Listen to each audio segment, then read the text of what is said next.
in this city who have made big names for themselves, making up lies about this president, whether it's the Russia hoax or making up lies about Gold Star families. And this one in particular, I've never met, don't know, never communicated with, and we are looking into and reviewing how the heck he got into this room. But I'll tell you what, the world owes President Trump a favor. Under Biden, global shipping was shut down. Pinprick attacks, months between them, our destroyers being fired upon dozens of times. President Trump took decisive action with his national security team, took out the head missileer, knocked out missiles, knocked out headquarters, knocked out communication sites. And for once, as we hear, as you all hear from every one of our allies, thank God for American leadership again. Thank God for American strength. You're welcome.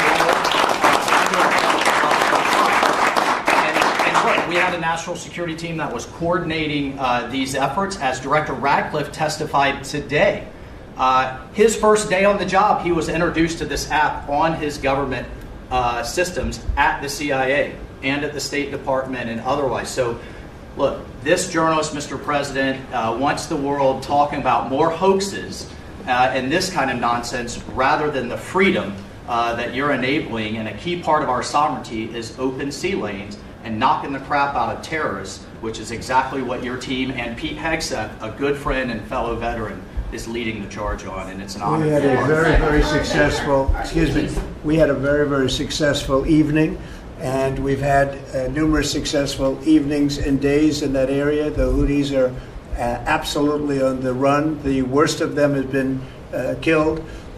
This should have been done a long time ago by Biden, but Biden was an incompetent president. He couldn't do anything. He didn't know where he was going. He had no clue. This guy had no clue. This should have been done a long time ago.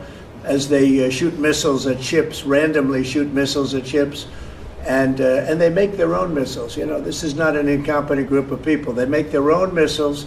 They get the missiles also from Iran.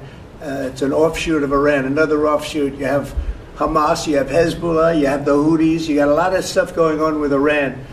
And we sent a letter to Iran. You're going to have to be speaking to us one way or the other pretty soon, because we can't let this happen. But that's an app that a lot of people use, and somebody got on. I mean, happened to know the guy's a total sleazebag.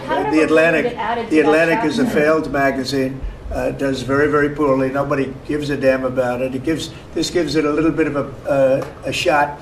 And I will tell you this, that they've made up more stories, and they're just a failing magazine. The public understands that.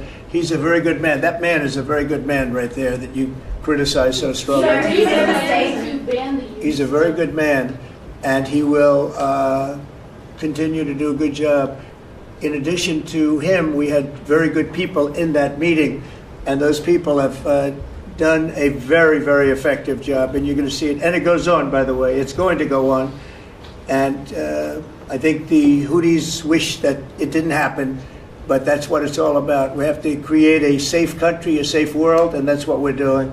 Do you worry that national security was put at risk, Mr. President? Of senior officials using signal. Do I plan to ban who? The use of signal to communicate from senior officials. Well, I don't know I don't know anything about signal. I wasn't involved in this, but I just heard about it, and I hear it's used by a lot of groups. It's used by the media a lot.